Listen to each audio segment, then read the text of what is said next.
my surmise is correct, those boots will cling to the killer's necks like a pair of Tiberian bats. She's got your balls on one of those things that, cling back and forth, you know what I mean? Yeah. Hey everyone, and welcome to Talk Word. This is the show where we get really curious about the words we use all the time. And today, oh man, we're diving into a word that's all about connection, about not letting go, and that very human need to just hold on tight. So, what's our word for today? It's cling. You know, it sounds so simple, right? Just one syllable. But trust me, this little word is packed with meaning. It's got so much weight to it. We're talking everything from a kid's super tight hug to an idea that just gets stuck in your head and refuses to leave. All right, so let's start with the most obvious meaning, the one we can literally feel. Let's talk about the physical side of clinging, holding on tight. Okay, so here's the official definition. But what's the real key here? It's the why. You see, clinging isn't just gripping something. It's almost always because of a big emotion. Look at those words: frightened, sad, needing support. That feeling behind the action, that's what makes it clinging and not just holding. Let's make this super clear with a few examples. Think about it. When a shirt is wet, it clings to you, right? It's stuck, it won't let go. Or picture a little kid who's scared. They don't just hold their parent's hand, they cling to them for safety.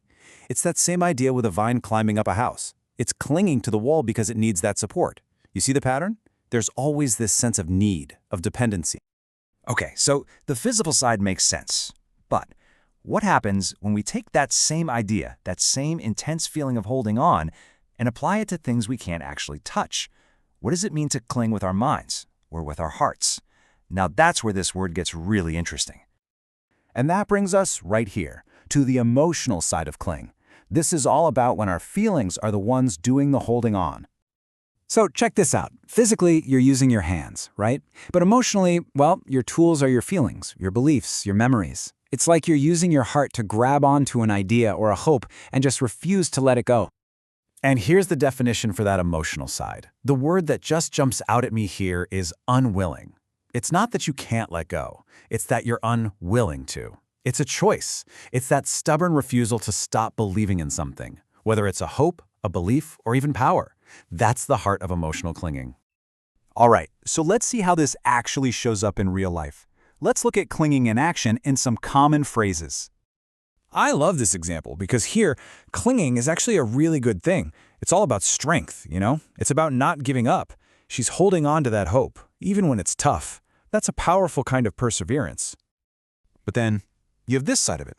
This is kind of the opposite, right? Here, clinging is a warning. It's not healthy. It means you're stuck. You can't move on. It's the difference between holding on to something that helps you and being held back by something that hurts you. And wow, we cling to so many different things, don't we? We cling to old traditions because they feel safe. We cling to beliefs that maybe don't make sense anymore. People absolutely cling to power. They're afraid to let it go. And maybe most powerfully, we cling to the memory of someone we miss. It's just a deeply, deeply human thing to do. Okay, let's wrap this up. We've seen the physical side, we've seen the emotional side. Now let's put it all together so you can really get a handle on it. Think of it like this, in 3 simple steps. Step 1. Always start with that physical image, a baby clinging to its mom. Feel that intensity. Step 2, take that same intense feeling and apply it to something you can't touch, like an idea or a hope. And step 3, this is the most important one. Check the context.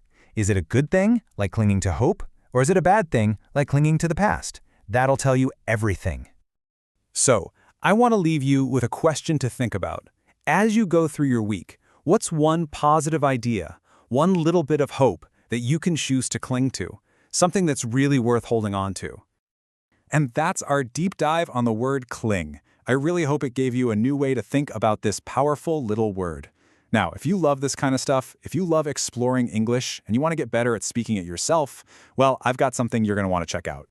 You can actually make your very own word explainers just like this one on the Talk Word mobile app. Seriously, you can practice with 2 super friendly AI hosts and just build up your confidence. So go find it in the App Store, give it a try. Thanks so much for hanging out with me today, and I'll catch you on the next Talk Word.